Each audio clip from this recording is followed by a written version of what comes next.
खुले आसमान के नीचे एक बच्चा जिंदा रहता है, पनपता है, बड़ा होता है, एक अच्छा इंसान बनता है। बहुत हो गया, एक अच्छा इंसान अच्छी करियर बना ही लेगा। अब आप एज पेरेंट मुझे पूछेंगे कि इस हरीफाई के समय में, इस दुनिया में जो चल रहा है उसके बीच में, अगर वो नहीं कर पाया तो, अगर वो फेल हो गया तो, अगर हमने उसको इतना डिसिप्लिन में नहीं रखा और बिगड़ गया तो। ये व्हाट्सएप एक बहुत खूबसूरत चीज है।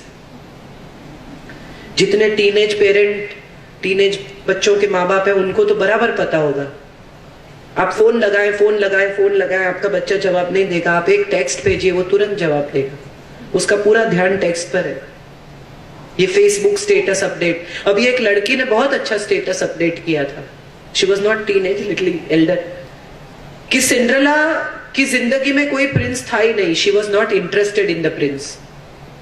It was because she wanted a new dress and wanted to go to the party. ये प्रिंस क्या होता है? प्रिंस का कोई इंपॉर्टेंस नहीं। मुझे ये बात इंटरेस्टिंग इसलिए लगी कि पूरी जनरेशन बदल गई। किसी जमाने में एक लड़की के लिए प्रिंस ही सब कुछ था। किसी जमाने में एक लड़की को लगता था कि एक सपनों का राजकुमार मिल जाए, जिंदगी आसान हो जाएगी और कुछ नहीं चाहिए। अगर तुम मिल जाओ, कमाना छोड़ देंगे हम।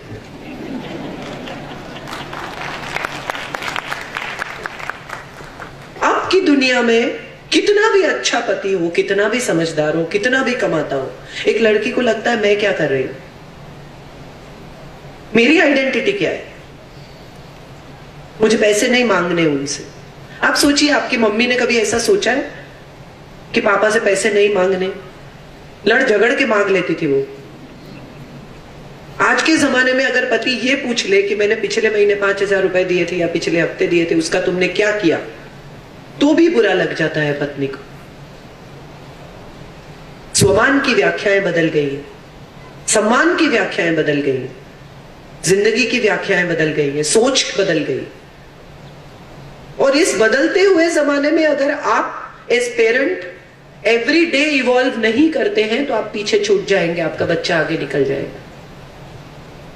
व्हाट्सएप अगर कर रहा है, फेसबुक अगर कर रहा है, बच्चा पूरा दिन फेसबुक पे लगा रहता है, तो फ्रेंड बनिए उसके फेसबुक पर, घुसिए उसके फेसबुक में, पता कीजिए उसके किस तरह के दोस्त हैं, म्यूचुअल फ्रेंड्स ढूंढिए।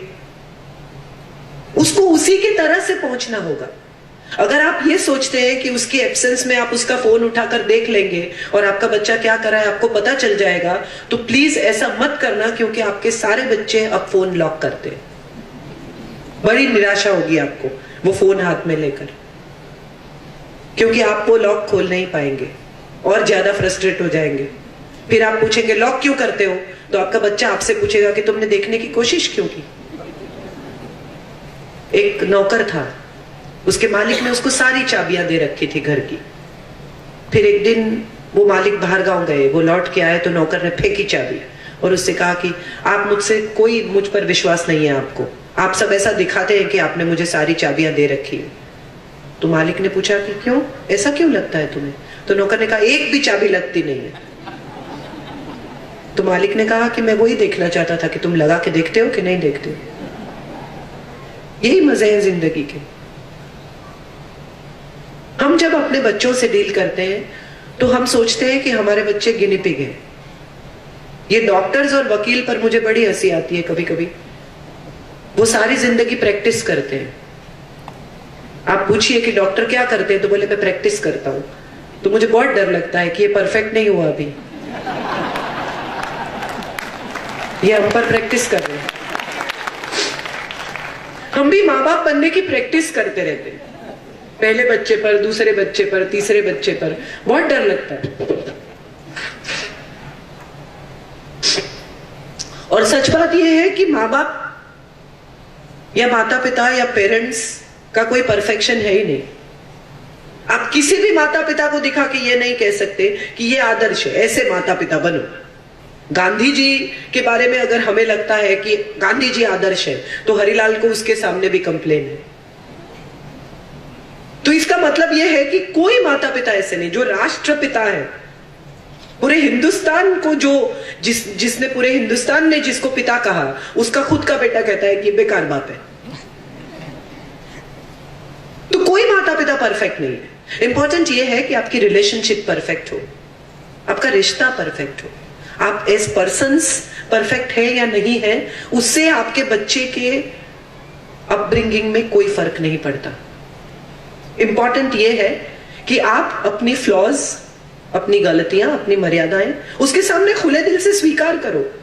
आप ये कहें किसी दिन, अगर आपका 13, 14, 15, 16 साल का बच्चा सिगरेट पीकर आता है, आप सूंघ सकते हैं और आप उससे पूछेंगे सिगरेट पीने आ दो, एंड ही सेज नो। आपको बड़ा गुस्सा आता है, झूठू बोले छे। यहीं से वो काली 5 से सुर शुरू होता है, फिर ऊपर चला जाता है। इंपॉर्टेंट ये है कि अगर आपको पता है कि वो झूठ बोल रहा है, तो आप उसे क्यों रियलाइज कराते हैं कि तुम झूठ बोल रहे हो? क्या साबित करना चाहते हैं आप कि वो झूठा है? वो तो आप जानते हैं, प्रूव करेंगे बस उसके सामने, उससे ज्यादा कुछ नहीं हो पाएगा। वो एक बार एडमिट कर लेगा, आप जीत जाएंगे, लेकिन एज पेरेंट आप हार जाएंगे।